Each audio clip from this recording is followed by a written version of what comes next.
जागतिक कुस्ती संघटनेच्या वतीनं ग्रीस अथेन्स इथं 28 जुलै ते 3 ऑगस्ट दरम्यान 17 वर्षाखालील जागतिक कुस्ती स्पर्धा होणार आहेत. या स्पर्धेसाठी भारतीय कुस्ती महिला संघाचे मुख्य प्रशिक्षक म्हणून चंदगड तालुक्यातील मांडेदुर्ग इथल्या रामचंद्र मारुती पवार यांची भारतीय कुस्ती संघाकडून निवड करण्यात आली आहे. राम पवार हे कोल्हापूर महापौर कुस्तीतील शाहू केसरी आहेत. यूथ ऑलिम्पिक गेम्स, जागतिक कुस्ती स्पर्धा, आशियाई कुस्ती स्पर्धा अशा अनेक आंतरराष्ट्रीय स्पर्धांमधून त्यांनी अनेक वेळा भारताचे मुख्य प्रशिक्षक म्हणून काम केलंय. ते सध्या भारतीय सेनेमध्ये कुस्तीचे मुख्य प्रशिक्षक म्हणून कार्यरत आहेत.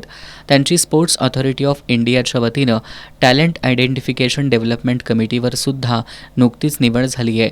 त्यांच्याबरोबर सहकारी प्रशिक्षक म्हणून हरियाणाच्या समीक्षा खरब आणि भारतीय रेल्वेमधील सिकंदर यांची, तर फिजिओ म्हणून मध्य प्रदेशमधील लतिका दातेय यांची निवड करण्यात आली आहे. वेगवेगळ्या 10 वजनी गटांमधील 10 महिला कुस्तीगिरांचा संच घेऊन ते 27 जुलैला नवी दिल्लीतून रवाना होत आहेत. चंदगड तालुक्यासारख्या एका डोंगरी भागातून त्यांची जागतिक कुस्ती स्पर्धेसाठी निवड झाल्यानं त्यांचं सर्वत्र अभिनंदन होत आहे.